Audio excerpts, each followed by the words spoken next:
Introduction. My name is Robert Kacinski. I'm a PhD student at Liberty University in Central Virginia. And today I'll be discussing the effect of patient mouth opening on non-invasive respiratory therapy.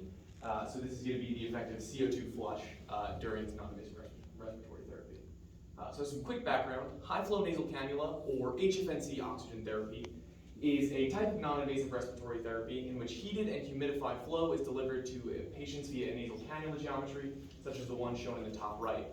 High-velocity nasal insufflation, or HVNI, is a subset of HFNC oxygen therapy in which similar flow rates are delivered at higher velocities to the patient via a modified nasal cannula geometry.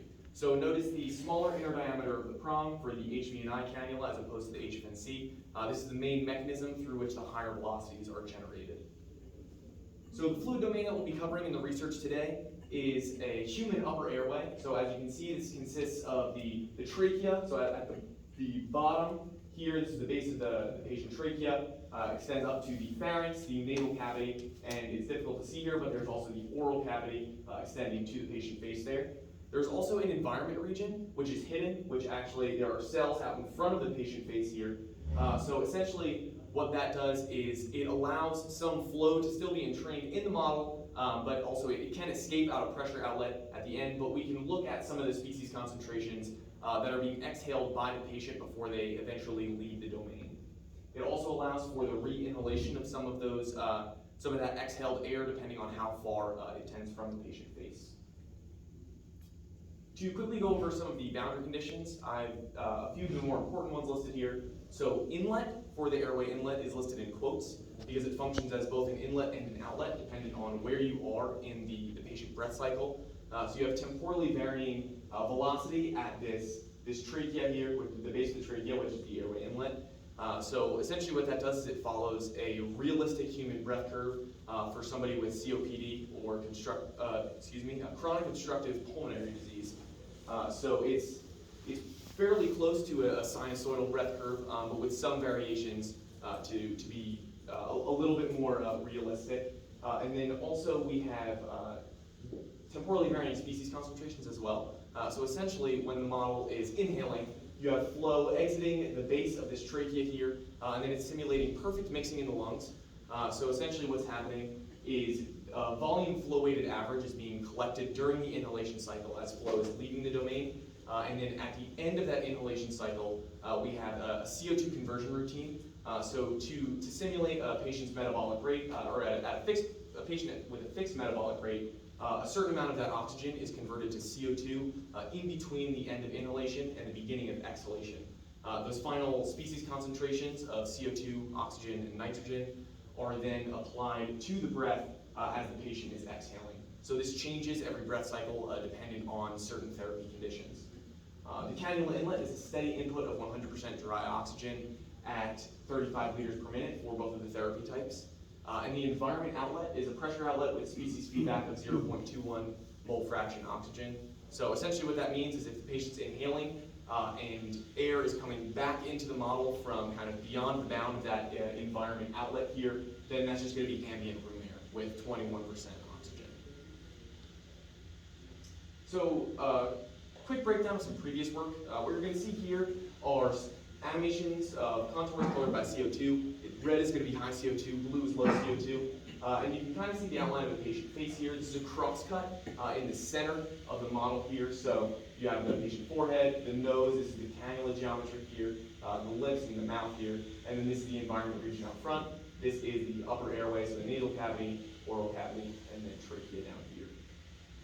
So this is going to be HFNC therapy that you're seeing.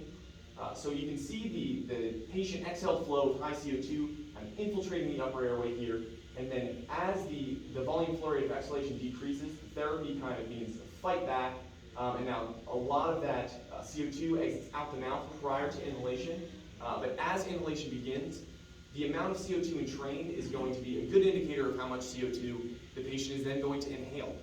So what we want to do with these therapies, one of the benefits, among others, is flushing that CO2 out the airway so it's not re-inhaled by the patient. So trying to minimize the amount of CO2 remaining in the airway.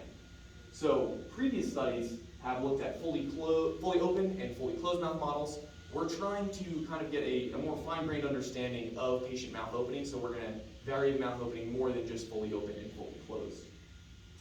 So you may wonder are you going to vary it? Are you actually going to have multiple meshes where the patient is opening their mouth more? What we decided to do was split the model into two different cell zones. So we have an environment cell zone, which is the cells out in front of the patient's face, and then an airway cell zone.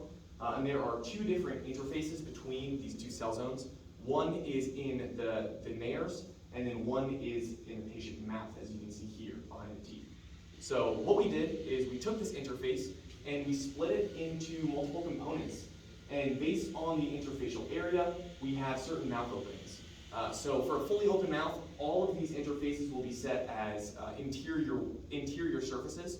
So essentially they're invisible to the flow, and flow can pass through them with no restriction. Now for a fully closed mouth, we would set all of them to walls, so that no flow would be able to pass. And now for certain mouth openings, we just set, let's say for 2%, we just set this smallest ellipse to an internal face, and then the rest to walls, so now the patient's mouth is 2% open, or the flow is 98% restricted from passing through. So that's the way that we kind of vary the patient mouth opening throughout the study. Now for meshing, we have two different mesh densities. You can see validated and DOE. So for validated, it was about 8 million polyhedral cells. You can see that there was a variable refinement for the cells. So in the trachea here, which was kind of an area of high interest, we have more free stream cell density than out in front of the patient face. So this is the airway inlet down here at the base of the trachea. And then here is in front of the patient face, so that's the environment region, where we wanted to see kind of some of that mixing of the inhaled species, or kind of the movement of the exhaled species, in front of the patient face, but we weren't as concerned with that information as we were the internal information. So these are the nasal passageways. This is a crosscut from the top looking down.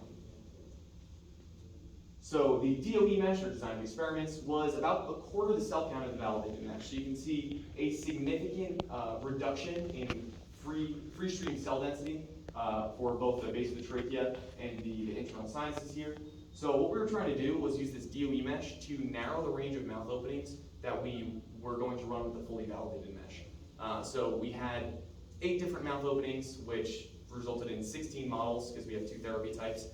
So that was going to take quite a bit of time for the fully validated mesh, given the computational resources we had. So we wanted to use the DOE to just narrow that range a bit.